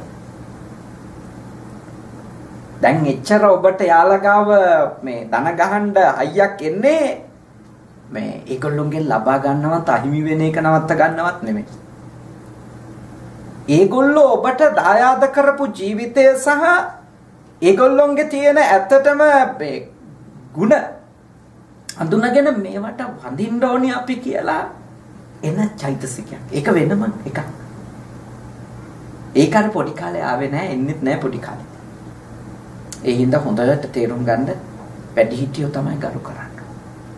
වැඩිහිටියෝ ගරු කරනවා නම් එකිනෙකාට රණ්ඩු වලින් 90%ක් ඉවරයි. රණ්ඩු වලින් 90%ක් ඉවරයි ගරු කරනවා නම්. ඒ එකම එකත් ඇති. ගරු කරා. ඒ හින්දා ඔබට මේ රටවල් වල නීතිය තද හින්දා හොනේ මේවා ඉතින් යම් කිසි ආකාරයකට ලෝ ඇන් ඕඩර් කියන එක තියෙනවානේ. ඒක හින්දා මේ රටවල් වල ගරු කරනවා.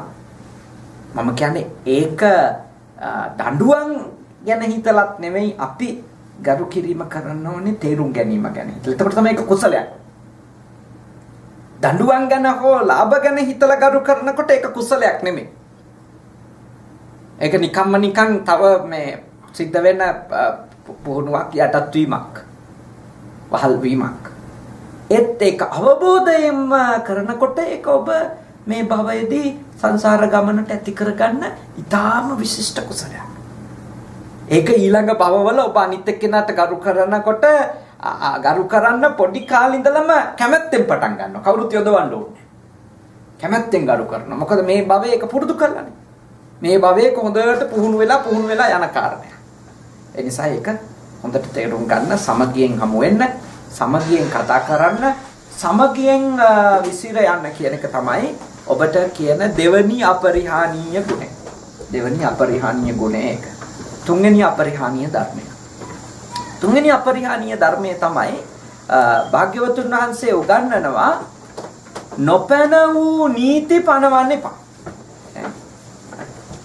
ඉක්මනින් යන්න.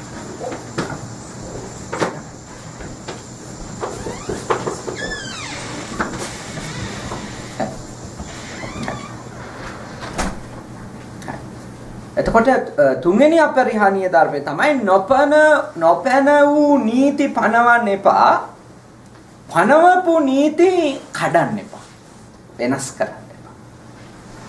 ඒක පිරෙන්නේ නැතුව ඉන්න හේතු වෙන ලොකු ගුණයක් ලෙස තමයි භාග්‍යවතුන් වහන්සේගේ දේශනාවේ අවධාරණය කළා තියෙන්නේ. නොපැන වූ නීති පනවන්නේ නැතිකමයි පනවපුව කඩන්න නැතිකම.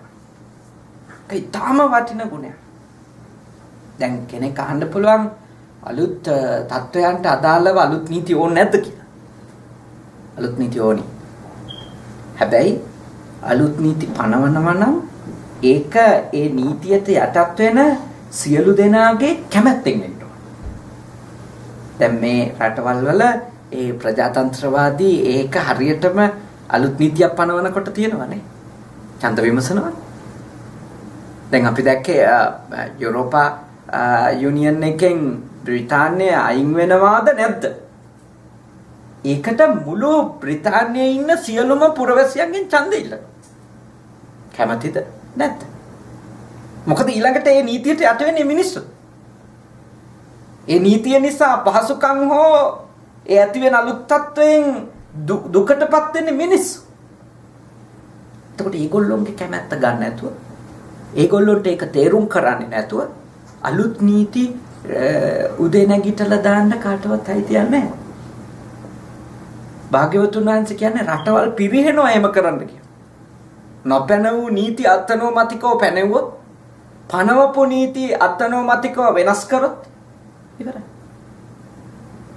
ගෘහ ජීවිතේ තේම විවාහයේදී ඔබ අතර ඇති වෙනෝනේ එකඟතාවනේ. අපි විවාහ ජීවිතයේදී මෙන්න මේ දේවල් කරනවා. එකිනෙකා වෙනුවෙන්. අපි මේ දේවල් නොකර ඉන්නවා. එකිනෙකාගේ යහපත වෙනුවෙන්. එහෙම සංවාදයක් තියෙනවනේ විවාහයට පෙර. ගෘහස්ත ජීවිතයට අදාළ. මේවා කරනවා, මේවා නොකරනවා. අපේ නෑදෑයෝ වෙනුවෙන් අපි දෙන්නම මෙන්න මේ සීමාවේ දේවල් කරනවා. හැබැයි නෑදෑයෝ වෙනුවෙන් මෙන්න මේ දේවල් කරන්න යන්නේ නැහැ අපි. එකඟතාවයක් තියෙනවා. එතකොට ඒවා මම යෝජනා කරනවා අත්නෝමතිකව වෙනස් කරන්න එපා. ඊට මනාපට වෙනස් කරන්න එපා. අලුත් දෙයක් ඔබ කවුරු හරි වෙනුවෙන් කරනවා නම් නේ, අලුත් දෙයක් ඔබ ඔබගේ පෞල් ජීවිතයේදී දෙයක් කරනවා නම් අලුතින් ඒක ඔබත් එක්ක ජීවත් වෙන අනිකාගේ දැනුම, අවබෝධය, එයත් ඒක සම්බන්ධව යම්කිසි ආකාරයකට තේරුම් ගැනීමක් ඇති තත්වයක් ඇතුලේ විතරක් අලුත් නීති පනවන්න. නැත්තම් පනවන්න එපා. තිබිච්ච අයින් කරන්න එපා. තිබිච්ච අයින් කරන්න ගියන් විශාල අර්බුද එනවානේ. කරගෙන ආපු දේවල් මේ එක සැරේටම කරන්න දෙන්නේ නැතුව නවත්තලා දැම්මොත් ප්‍රශ්න තමයි. කරගෙන ආපු දේවල් එක සැරේටම කඩාකප්පල් කරන්න එපා. ඒ වගේම තමයි මම ඔබට යෝජනා කරනවා නොකරපු ඒවා කරන්න යන්න දෙන්න. ඒක තමයි මෙහි තියෙන සංකල්පය. මේක රටකට නම් අත්‍යවශ්‍යයි, ගෙදරකටත් අත්‍යවශ්‍යයි. මොකද ගොඩක් අවුල් ඇතුලේ මිනිස්සු හිත කඩාගෙන හිත තුවාල කරගෙන තියෙද්දි මුලින් කියපුවා නෙවෙයිනේ දැන් කරන්නේ කියන්නේ. නේ? මුලින් මම විවාහ වෙනකොට පොරොන්දු වෙච්ච ඒවා නෙවෙයිනේ දැන් වෙන්නේ. නේ? ඊළඟට මේ අලුතින් ඒවා ඇයි මෙහෙම දාන්නේ තනියෙන්? රණ්ඩු වලට ප්‍රධාන හේතුව. ඒ වගේ හිත කැඩුණු ගමන් වෙන්නේ ආයෙ කවු කරන්න අමාරුයි. ඊට පස්සේ ඉරිතලපු තැන් වලින් මහා පළු ගැලවෙන්න පටන් ගන්නවා. චූටි තැන් වලින් ඉරිතලන්නේ. ඉරිතලලා ඊළඟට පළු කුට්ටි ගැලවිලා යනවා. නවත්තන්න බෑ. එහෙනම් පුළුවන් තරම් පරිස්සම් වෙන්න ගෘහ ජීවිතයේදී අලුත් නීති නම් එක සැරේට දාන්න එපා. අපේ අර ගම්වල කියන්නේ ගහෙන් ගෙඩියෙන්න වගේ. අලුත් නීති දාන්න එපා. උදේට නිින්දෙන් නැගිටලා වගේ කියන්න එපා මේවා පුළුවන් මේවා බෑ කියලා. නේ? අද ඉඳලා මේකයි වට පුළුවන් මේක බෑ කියලා කියන්න එපා. එහෙම මොකක් හරි කියනවා නම් ඒක ගැන කරන්නේ නැහැ කියලා දෙයක් කරනවා නම් ඒක ලබන ජනවාරි ඉඳලා නම් ක්‍රියාත්මක කරන්නේ දැම්ම ඉඳලම ඩිස්කස් කරන්න. කතා කරන්න. ඒත්තු ගන්න. මම නම් එහෙමයි. මගේ ආයතනේ පොඩි අන්තරලා ඉන්නෝනේ 65ක් විතර. මම ඒගොල්ලොන්ට අදාළව තාපු නීති තියෙනවා. ඒ නීති වෙනස් කරලා අලුත් නීතියක් ලබන අවුරුද්දට අදාළ නීති දැම්ම ඉඳලම මම කතා කරනවා. ලබන අවුරුද්ද ඉඳලා මේවා තමයි කරන්න වෙන්නේ. මේවා කරන්න බෑ. හැබැයි මම ඒක අද කියන්නේ. අපි ඒක කරන්නේ ලබන අවුරුද්ද. හැබැයි දැම්ම ඉඳලම ටික මේ වගේ නීතියක් අපිට පනවන්න වෙනවා නැත්තම් අපිට මේ ආයතනයේ ආගන්න බැරි තත්වයක් තියෙන්නේ කියන එක ඒත්තු ගන්නවා. ඒගොල්ලොන්ගෙනුත් මේ තත්වය අඩු කරගන්න ක්‍රම අහනවා. එතකොට ලබන ජනවාරි ඉඳලා එන අලුත් නීති එකක්වත් ඒ පොඩි නමලට අසහනයක් වෙන්නේ. මොකද ඒවා ඒගොල්ලොත් එක්කම කතා කරලා ඒගොල්ලොන්ගේ අනුදැනුම ඇතුවම ඒගොල්ලොන්ගෙන් ආපු යෝජනා වලින් සැකසිච්ච නීති වෙන.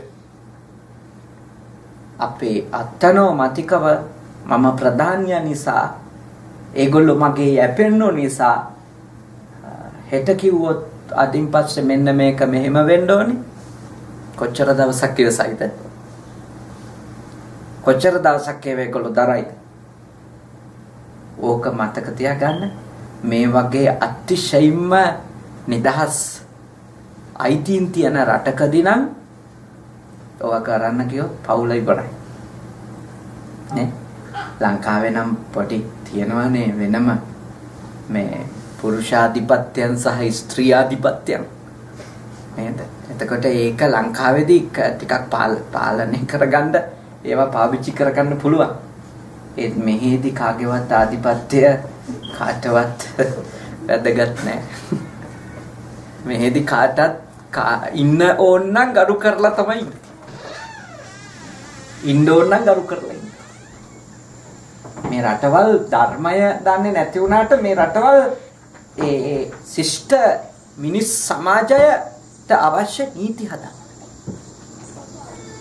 ඒ නීති වලින් මිනිස්සු කොච්චර දුරට හරිම මිනිස්සු වෙනවද කියන එක නෙවෙයි වැදගත්. ඒ රටවල් පාලනය වෙන. නේ? හොඳම මිනිහෙක් මේක නිර්මාණය වෙන්නේ නැහැ. මොකද මෙහෙදි නෝනාට අතක්වත් උස්සන්නේ නැති අය කටුනායක එයාපෝට් එකෙන් බැස්ස ගමන් කනට ගහන්නත් පුළුවන්. මොකද ඒක විය හැකි එකක්. මෙහෙදි අත උස්සන්නේ නැහැ. මෙහෙදි අත උස්සන්නේ නැති බයට. එතකොට ඒ නිසා මම යෝජනා කරන්නේ ඔබට භාග්‍යවතුන් වහන්සේ බලන්න කොච්චර මම මේ කාරණා කියලා දුන්නම එක ළමයෙක් මට කිව්වා මේ තරුණ ළමයෙක් එයා මට කිව්වා අපේ භාග්‍යවතුන් වහන්සේ සායනාන්ත හරි ස්මාර්ට් නේද කියලා. කොච්චර ස්මාර්ට්ද මේවා හිතපු එක කියලා. කොච්චර ලස්සනට හිතලාද. හැම ප්‍රශ්නයක්ම බුදුහාඳුරුවෝ හිතලානේ කියලා. ඒක ඇත්ත. සෑම ලෞකික ප්‍රශ්නයක් ගැනම උන්වහන්සේගේ ඥානය විශිෂ්ටයි. ඒ ඥානයට සමකල හැකි ඥානයක් නැහැ. සියලුම ලෞකික ප්‍රශ්න වලට උත්තර තියෙනවා. ඊළඟට සංසාරික ප්‍රශ්න. මොකද මේවා ලියාගෙන යන්නේ කෙනාට තමයි සාමකාමී මනසක් තියෙන්නේ. ධර්මයක් පුහුණු වෙන්න පුළුවන්. දැන් මේ ගේ ඇතුලේ ගිනි අරන් ඉන්න ඇට බණ ඇහුවට වැඩක් නැහැ නේ. ඒව නිකන් පේන් කිලස් නේ. බණානෝ පැයක් වේදනානාශකයක් විදියට. නේ? අපි ගන්නෙ මේ එක පෙති වර්ගනේ.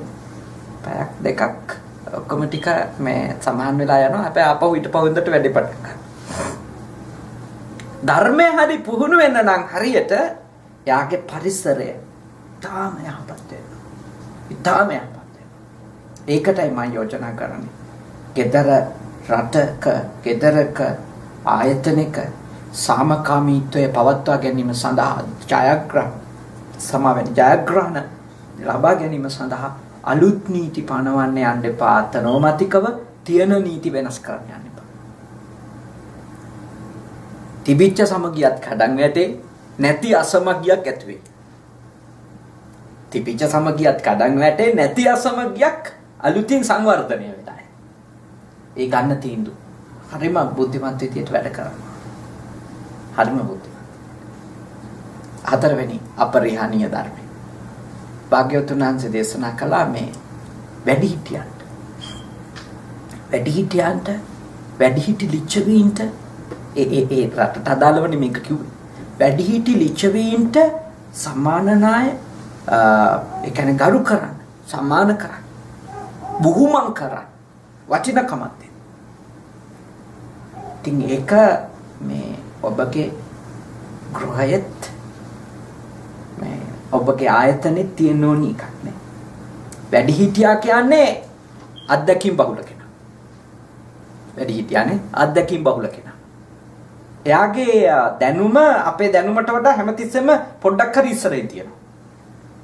යම් විෂයන් වල. කොටිම ජීවිතේ. දැන් මගේ මවගේ දැනුම මගේ දැනුමත් එක්ක සමානව ගත්තම උපාධි වලින් අධ්‍යාපනයෙන් ලබාගත්තු දැනුමේදී මවගේ දැනුම අඩුයි. හැබැයි ඇය අවුරුදු 60ක් මේ ලෝකේ ජීවත් වෙලා ලබලා තියෙන දැනුම 36 ඉන්න මගේ දැනුම නෙමෙයි. එතකොට මං හැමතිස්සෙම මගේ මව් ගැන එයාගේ අවබෝධය ගැන ගරුත්වයක් තියෙනවා. ගරුත්වයක්. එයාට ගරු කරනවා කියන්නේ එයාගේ අවබෝධයට, එයාගේ කැපකිරීම වලට. මොකද කොටින්ම කියනවා නම් වැඩිහිටියන්ට ගරු කිරීම කියන්නේ මුලට ආදරය කිරීම. මුලටනේ. අපි මොකක් හරි ගහක තියෙන ගෙඩි ගැන ආඩම්බරෙන් කතා කරනවා නම් හරි රහ ගෙඩි තියෙන්නේ මේකේ. මේකේ මල් පිපුණන් හරි ලස්සනයි.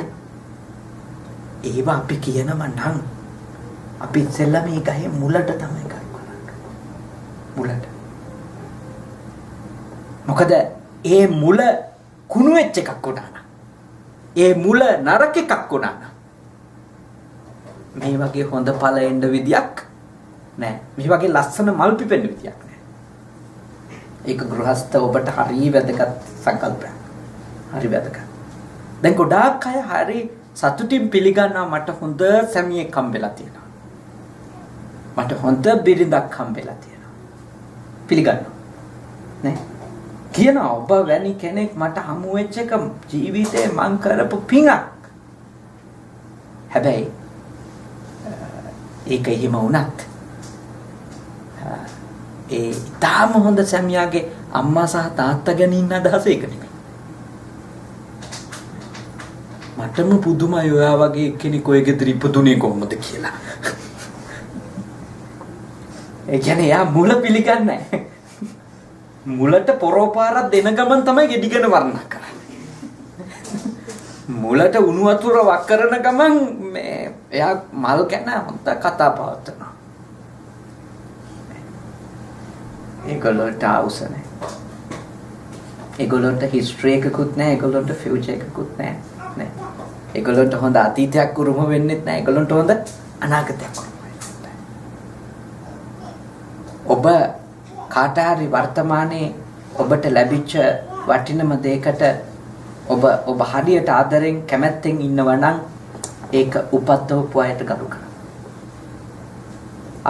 අපේ වර්තමාන රටට අපි ආදරය කරනවා නම් අපි ඒ රටේ පැරණි පුරවැසියන්ට ගරු කරන්න ඕන මේ රට මෙහෙම රැකලා දුන්නට. අපේ වර්තමාන සංස්කෘතියට අපි ආදරය කරනවා නම් ඒක දරාගෙන ආපු ඒ සංස්කෘතිය ආරක්ෂා කරගෙන ආපු මිනිසුන්ට අපි ගරු කරන්න. භාග්‍යවතුන් වහන්සේ එකයි කිව්වේ වැඩිහිටි ලිච්ඡවීන්ට සම්මානනාය, බහුමානනාය, සක්කරන්ති, ගරු කරන්ති, මානෙන්ති, පූජෙන්ති, සත්කාර කරන්න, ගරු කරන්න, මානනය කරන්න, පූජා කරන්න. කියන හැම තිස්සෙම වැඩිහිටි ආරක්ෂා කරන්න කියලා.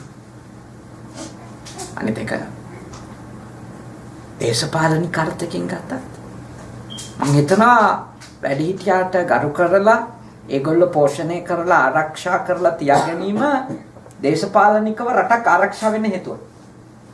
මොකද වැඩිහිටි ජනගහනය කියන එක ලෝකේ හැම රටකම හැමතිස්සෙම බහුතර. ලෝකේ හැම රටකම හැමතිස්සෙම බහුතරය තමයි වැඩිහිටියෝ. ඒකට ඒ පිරිස අමතක කරලා පොලිටික්ස් කරන්නේ. කාටවත් කරන්නේ. මොකද මේ බහුතරය අතෘප්තිමත් කියන්නේ පාලනයට ඒක ලොකු බලපෑමක් කරනවා. අනිත් එක වයෝවෘද්ධ වැඩිහිටි අය ඇයි අපි තෘප්තිමත් කරන්නේ? ඇයි අපි බාලාය විදියට ඒගොල්ලන්ට ගරු කරන්නේ? ඒගොල්ලෝ අතෘප්තිකර මනසකින් ඉන්නවා කියන්නේ අපෙන් අගෞරව ලැබමින් අවමන් විඳිමින් ඉන්නවා කියන්නේ එයාගේ චෛතසිකයක් විදියට හැමතිස්සම වැඩෙන්නේ ද්වේෂයනේ. එතකොට අපිට මේ වගේ උතුම් මනුෂ්‍ය ජීවිතයක් ලබා දීපු උතුම් සත් ධර්මයක් කියලා දීපු අපේ අම්මා හෝ තාත්තා හෝ අපේ අත්තම්මා සීයා හෝ කවුරු හරි කෙනෙක් දේශ සහගතවම යාගේ අන්තිම අවුරුදු 15 20 කෙවලා මැරිලා කියොත් අපි බෞද්ධයෝ විදියට දන්නවා යා උපදින්නේ සුඛිත මුදිත තැනක නෙමෙයි. මොකද එයාගේ විඥාන ධාරාව හදන්නේ එයා දීර්ඝ කාලයක් එයාව තබපු චෛතසික. එයාගේ මනස බලවත් වෙලා තිබිච්ච. ඉතින් අපි මව්පියෝ තුල වැඩිහිටියෝ තුල ඊටාම හොඳ සමකාමී මනසක් ඇති කරලා තියෙන එක මව්පියන්ට කරන උපස්ථානය. ලොකු උපස්ථානය. මොකද ඒගොල්ලෝගේ ඊළඟ භවයට අපි නිසා ද්වේෂයක් කරන් යන්නේ. අපි නිසා හටගත්තු, අපි නිසා පවත්වගත්තු දේශසහගත සිතුවිලි වලින් ඒගොල්ලෝගේ චුතිචිත්තය හදාගන්න. නැත්නම් අපි සලකන්නේ, අප ගරු කරන්නේ, අපි අවමන් කරනවා, හිංසා කරනවා, බලා ගන්නෑ. මේ වගේ දේවල් ටික හිතුවන් ඇති වෙන තරහා පැසෝ ඉඳලා මැරිලා ගියෝ. කොහේ උපදී? ඒකයි මේ වාක්‍යයේ අර්ථ ගණනයි. ඒක අර්ථයක් නෙවෙයි. එක පැත්තකින් ඒකේ පොලිටික්ස් තියෙනවා. දේශපාලනිකයි. හැබැයි තව අර්ථ ගණනාවක් තියෙනවා. ඒකේ අපේ ආධ්‍යාත්මික අරමුණු, අපේ සමාජ පැවැත්ම මෙසියල්. භාග්‍යවතුන් වහන්සේගේ හතරවෙනි කාරණාව වැඩිහිටියන්ට ගරු කරන්න, බුහුමන් කරන්න, සත්කාර කරන්න. ඒක අපරිහානීය ධමයක් කියලා ඒ උගන්වපු කාරණේ හරිම උතුම් කාරණයක් අපි පිළිපදින්න ඕනේ. පස්වෙනි අපරිහානීය ධර්මයේ තමයි භාග්‍යවතුන් වහන්සේ දේශනා කරනවා කාන්තාවන්ට ආරක්ෂාව දෙන්න, පෝෂණය දෙන්න, රැකවරණය දෙන්න, ගෞරවය දෙන්න. ඒක විශේෂ අවධාරණයක්. කාන්තාව කියන්නේ ලිච්ඡවීන්ගේ අපරිහානීය ධර්මවල කාන්තාවන්ට කිසිදු ආකාරයක බලහත්කාරයකින් ඇයගේ ජීවිතය සම්බන්ධව තීන්දුව ගන්න එපා කියලා භාග්‍යවතුන් වහන්සේ දේශනා කළා තියෙනවා. බලන්න මේ දේශනාව කරන්නේ ක්‍රිස්තු පූර්ව 6 වෙනි සියවසේ. අද නම් ලෝකයේ හැම රටකම කාන්තා ඉතිවාසිකම්, එයාගේ රැකවරණය, එයාගේ ආරක්ෂාවට ගොඩක් දේවල් තියෙනවා. හැබැයි ක්‍රිස්තු පූර්ව 6 වෙනි සියවසේ කියන්නේ අවුරුදු 2000කට කලින්නේ. අවුරුදු 2000කට කලින් ඊටාම පුරුෂාධිපත්‍ය බලවත්ම යුගයක බ්‍රාහ්මණ ධර්මය විසින් කාන්තාවන්ට ඉගෙන ගන්න එක, එයාගේ මේ විවාහය ගැන කිසිම තීන්දුවක් ගන්න එයාට අයිතියක් නැති තත්වයක් ඇති කරලා තිබුණේ. ආගමක් අදහන්න බෑ. ඒ වගේ තත්වයක කොටිම කාන්තාවක් උපදින එකත් කර්මයක් කියලා තමයි සලකලා තිබුණේ බ්‍රාහ්මණ ආගමේ. ඒකනේ කොසල් රජුරුවට බුදුරජාණන් වහන්සේත් එක්ක සාකච්ඡා කර ඉඳිද්දි පණිවිඩයක් එනවා මේ දුවෙක් ඉපදුනා කියලා. මූණේ එල්ලෙනවා. නේ? මූණ නරක් වෙලා සම්පූර්ණයෙන්ම අවුල් වෙනවා. පුතාලා මොකද පණිවිඩේ? දුවෙක් ඉපදිලා. භාග්‍යවතුන් වහන්සේ වෙලාවේ කියනවා රජතුමනි නසෝ සබ්බේසු තානේසු පුරුෂෝ හොති පණ්ඩිත. ඔබතුමා හිතන්න එපා හැමතිස්සෙම පුරුෂයෝ පිරිමි තමයි බුද්ධිමත් කියලා. ඉත්තිපි පණ්ඩිතා හොති. ශ්‍රීනුත් ප්‍රඥාවන්තයි. ඒකට ඔබ කරු කරන්න. එතකොට ඔබට දුව ඉපදීම ප්‍රශ්නයක් වෙන්නේ. මොකද අර බ්‍රාහ්මණ ධර්මයේ විසින් කවද්දපු දේවල් තිබුණේ. ඒ වගේ කාලයක භාග්‍යවතුන් වහන්සේ කාන්තාවගේ ආරක්ෂාව වෙනුවෙන්, කාන්තාවගේ අයිතිය වෙනුවෙන්, කාන්තාවගේ සුරක්ෂිතභාවය වෙනුවෙන් මේ කරපු ප්‍රකාශනයේ තව ඊටාම ගැඹුරු අර්ථයක් තියෙනවා. මොකක්ද? කාන්තාවට ගරු කරන්න, ආරක්ෂා කරන්න, එයා පෝෂණය කරන්න කියන එකේ අදහස තමයි එයාගේ මේ mental health, මානසික සෞඛ්‍ය. මොකද එයාගේ මානසික සෞඛ්‍ය හොඳ නැහැ කියන්නේ එයා ගාව හැදෙන ළමයි කොහොම හැදෙයිද? නිතර ගුටි කන, නිතර බැනුම් අහන, නිතර අවමන් විඳින අම්මෙක් ගාව හැදෙන ළමයා හොඳ ඵලයක් වෙයිද? මොකද එයාම මානසිකව ලෙඩ වෙලානේ. එතකොට ලෙඩ වෙච්ච ගහකින් හොඳ ගෙඩි එන්න බෑනේ. ගහම ලෙඩ. කාන්තාවට ගරු කරන්න කියන්නේ ප්‍රජාව බෝ කරන්නේය, ප්‍රජාව නිර්මාණය කරන්නේ ඇය. ඇය නිරෝගී කෙනෙක් වෙනවා. බේසිකලි වගේම මෙන්ටලි. එතකොට ගරු බවක් ලබන, ආදරය ලබන, වටිනකමක් ලබන කාන්තාවගේ ගාව ඉපදෙන ළමයා හරි පෞරුෂයකින් යුක්තව හැදෙනවා. මොකද එයා හීනම් පෞරුෂයකින් යුක්ත කෙනෙක් ගාව නෙවෙයි ඉන්නේ. මේ පරිසරය හරි බලපානවනේ මේ කෙනෙකුගේ කුසල් අකුසල් මතුවලා එන්න ප්‍රතිරූපදේශ වාසෝච හරි පරිසරයේදී පුබ්බේච කත පුඤ්ඤතා. පෙරපි මතුවෙනවා. දැන් බලන්න ගෙවල් වල අතෘප්ති කරව ඉන්න අම්මලා තාත්තලාගේ ළමයි පන්ති කාමරවල අපිට හමු වෙලා නැද්ද? ඒගොල්ලෝ බොහොම සාමකාමී ළමයින්ට ඉන්න දුන්නද? නේ?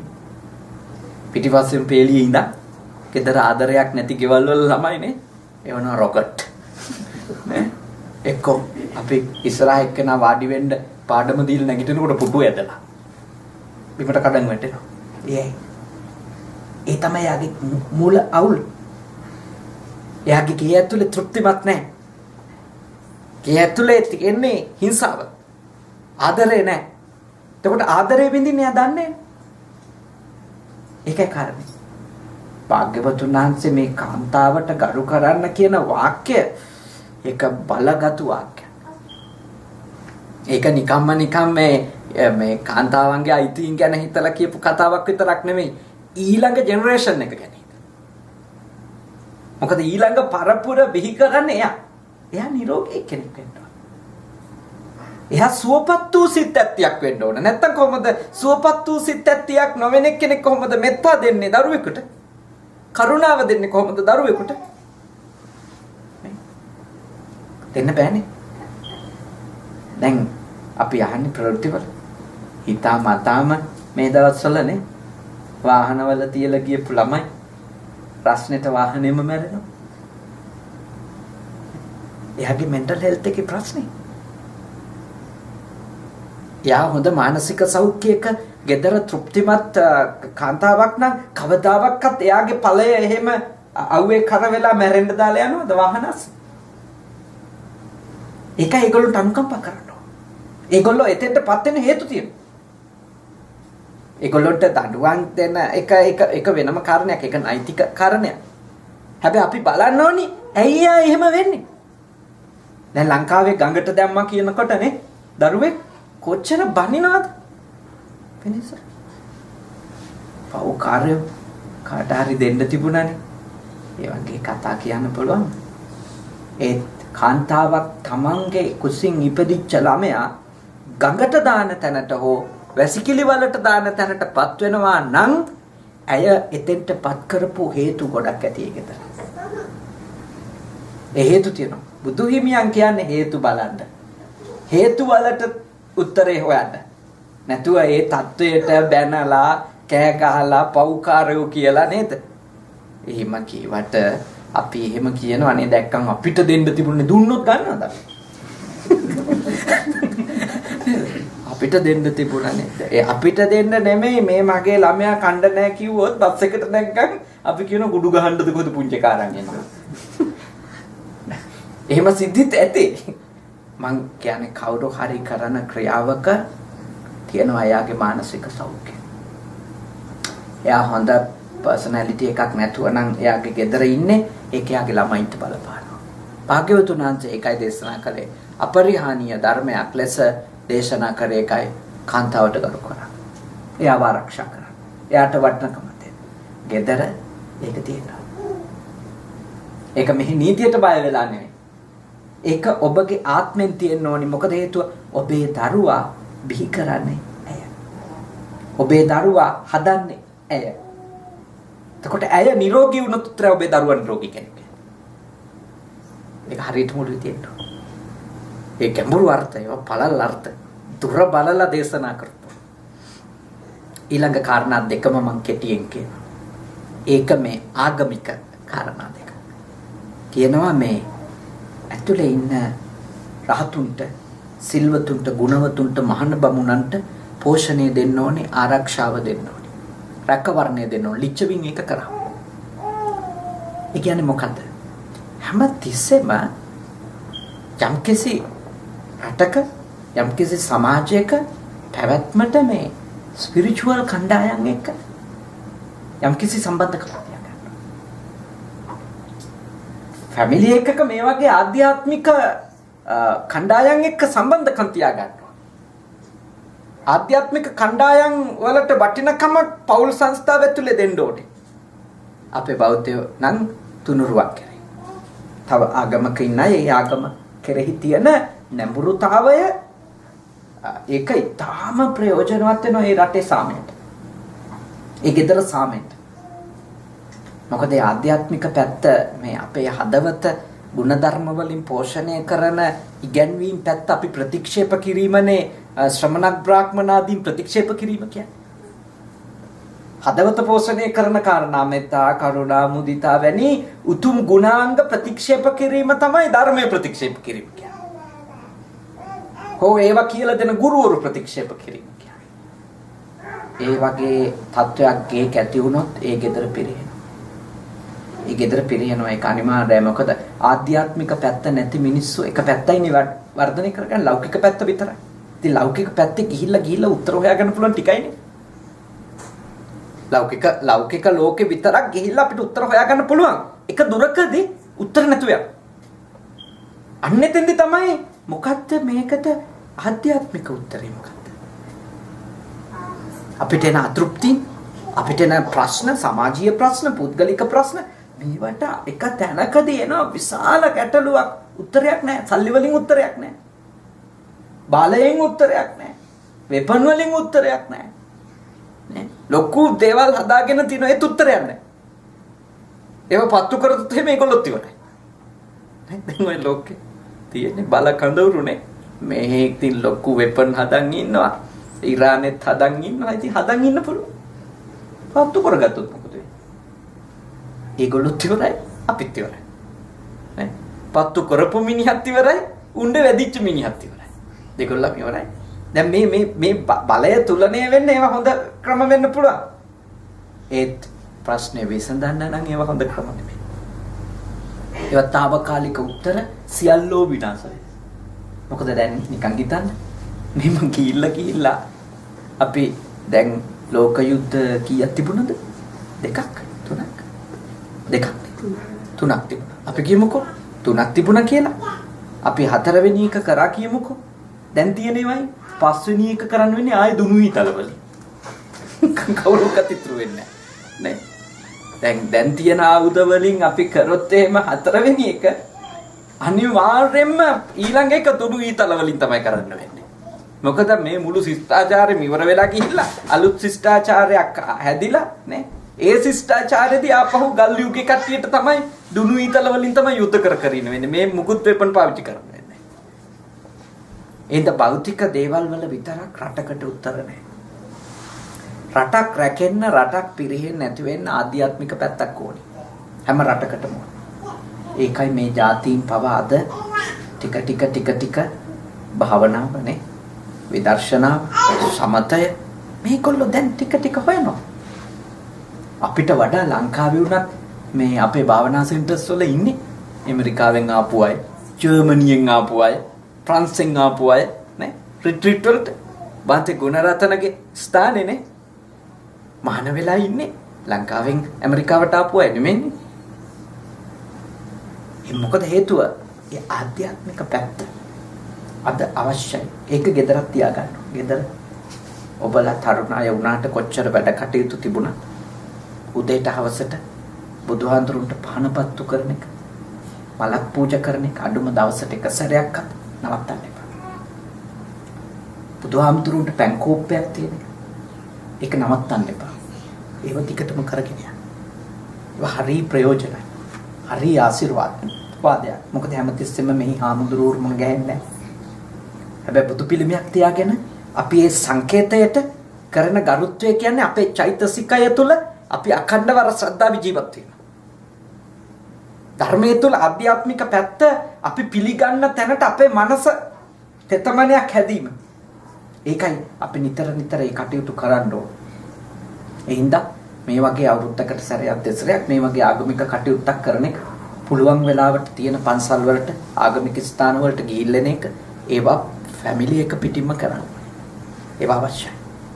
රටක් නොපිරෙන්නේ ඒක හේතුවක් කියලා භාග්‍යවතුන් වහන්සේ දේශනා කළා. ඊළඟ අන්තිම කාරණේ තමයි හත්වෙනි අපරිහානීය ධර්මය තමයි මේ පිටතින් එන රහතුන්ට ආරක්ෂාව ආහාර පාන සලසනවා. පිටතින් එන රහතුන්ට ආරක්ෂාව අවස්ථා පහසුකම් සලසන. මොකද්ද කියන්නේ? ඒක ගැඹුරු දාර්ශනික අර්ථයට කියොත් විදේශ රටවල් වලින් එන මේ රටට එන ස්කොලර්ස්ලාට අවස්ථාවක් දෙනවා කියන්නේ මේ රටේ බුද්ධිමය සම්පත ඊටම දියුනේ. මේ රටේ ඒ ආරක්ෂාව සැලසෙන තැනක් වුණාම බුද්ධිමතුන්ගෙන් පිරිච්ච සමාජයක සාමය ගොඩනගන එක එච්චර අමාරු වෙන්නේ නැහැ.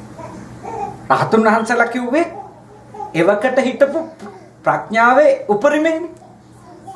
එතකොට යම්කිසි රටකට රහතුන් වහන්සේලාට එන්න දොර විවෘත කළා නම් ඒ අත වෙනුවෙන් ආරක්ෂාව ආහාර පාන පහසුකම් සපයලා නම් ඒ රට තුල නිතර ප්‍රඥාවන්ත බුද්ධිමත් පිරිසක් ගැවසෙනකොට පාලනය කොච්චර ලේසිද?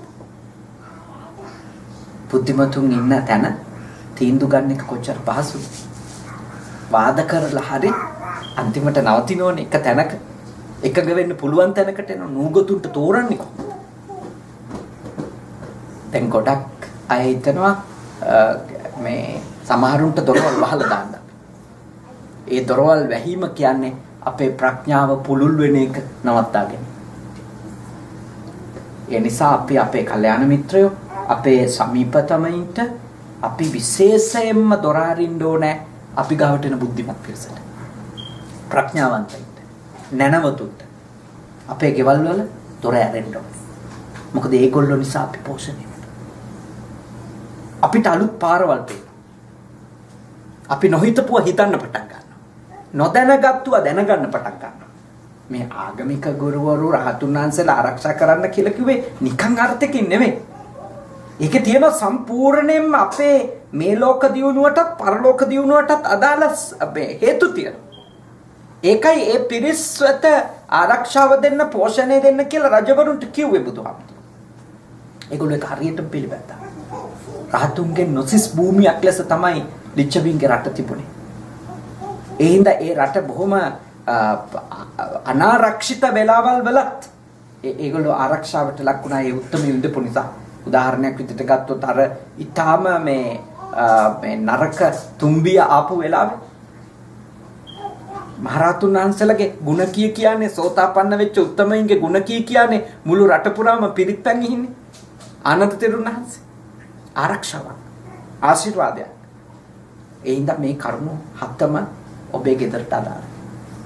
ඔබ හැම දිනාගේම ගෘහ ජීවිතයට අදාළයි. ඒ වගේම සමාජ ජීවිතයට අදාළයි. කණ්ඩායමක් එක්ක ඉන්නකොට මේව තියාගන්න ඕනේ. මේ ಗುಣ හත මේවා ಗುಣ හතක් ඇත්තටම නීති නෙමෙයි මේවානේ. ಗುಣ හතක්. මේ ಗುಣ හත ඔබ වඩන්න කියලා මම යෝජනා කරනවා. නිතර හමු වෙන්න.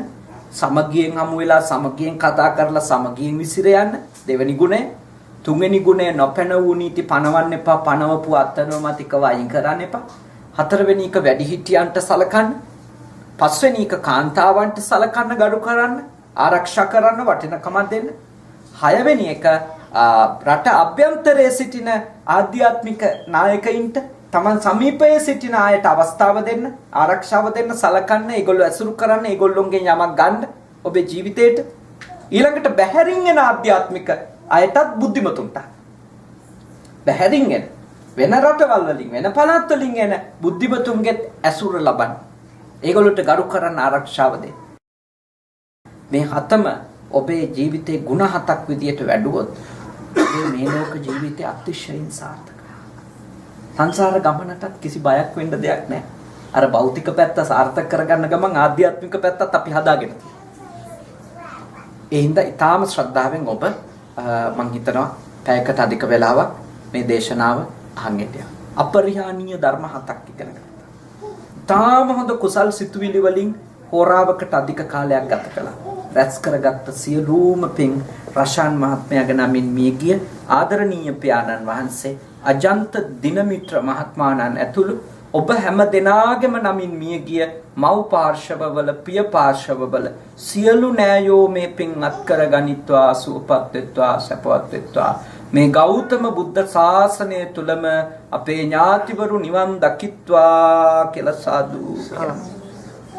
දෙවිවරු පින් අනුමෝදන් වේවා. උතුම් දෙවිවරුන්ගේ ආශිර්වාදය ආරක්ෂාව රෂාන් මාධවී කියන මේ නිවස ජීවත් වෙන තරුණ මහත්මීන් දෙපළට හසික ටිලානි කියන මේ පවුලේ සහෝදර යා සහායම සොහොයුරියට ඒ දෙපළට ඒ වගේම ඔබ හැම දෙනාගේම මව්වරුන්ට පියවරුන්ට ඥාතීන්ට කල්යාණ මිත්‍රයින්ට මේ පින්කමට උපකාර වෙච්ච ආශිර්වාද වෙච්ච හැමෝටම සියලු දෙවියන්ගේ ආශිර්වාද ලැබේවා. පින් අනුමෝදන් වන දෙවියෝ සුවපත් වේවා, සපවත් වේවා, ධර්මාවබෝධයටපත් වේවා. උතුම් චතුරාර්ය සත්‍ය අවබෝධ කරගෙන දෙවිවරුත් නිවන් දකිත්වා කියලා සාදු කියන්න. අවසාන වශයෙන් ඔබ අප හැම දෙනාට දෙවි දේවතාවුන් වහන්සේලාට මියගිය සියලුම නෑයන්ට උපදින හැම භවයකම කල්යාණ මිත්‍ර ඇසුර ලැබේවා, සත්පුරුෂ සේවනය ලැබේවා. මේ ගෞතම බුද්ධ ශාසනය තුළම දුකින් නිදහස් වෙන්න, නිවන් අවබෝධ කරගන්න මේ පින්කම පාරමිතාවක් වේවා වේවා. ආකාසට්ඨා ච බුම්මට්ඨා දේවා නාග මහිත්‍තිකා පුඤ්ඤාන්තං අනුමෝදිත්වා චිරන් රක්칸තු ශාසනං. ආකාසට්ඨා ච බුම්මට්ඨා දේවා නාග මහිත්‍තිකා පුඤ්ඤාන්තං අනුමෝදිත්වා චිරන් රක්칸තු දේශනං. ආකාසට්ඨා ච බුම්මට්ඨා දේවා නාග මහිත්‍තිකා පුඤ්ඤාන්තං අනුමෝදිත්වා චිරන් රක්칸තු මම් පරන්ති. ඉදම්මේ ඥාතීනං හෝතු සුඛිතා හොන්තු ඥාතයෝ. ඉදම්මේ ඥාතීනං හෝතු සුඛිතා හොන්තු ඥාතයෝ. ඉදම්මේ ඥාතීනං හෝතු සුඛිතා හොන්තු ඥාතයෝ. වන්දනා කරා. අභිවාදන සීලිස්ස නිච්ඡං වත්තා පචායිනෝ චත්තාරෝ ධම්මා වඩ්ඩಂತಿ ආයුවන්නෝ සුඛං බලං ආයුරාෝග්‍ය සම්පatti සග්ග සම්පatti මේවච අතෝ නිබ්බාන සම්පatti මිනාතේ සමිච්ඡතු. හැමෝටම තුනුරුවන් සරණින් සියලු යහපත උදා වේවා.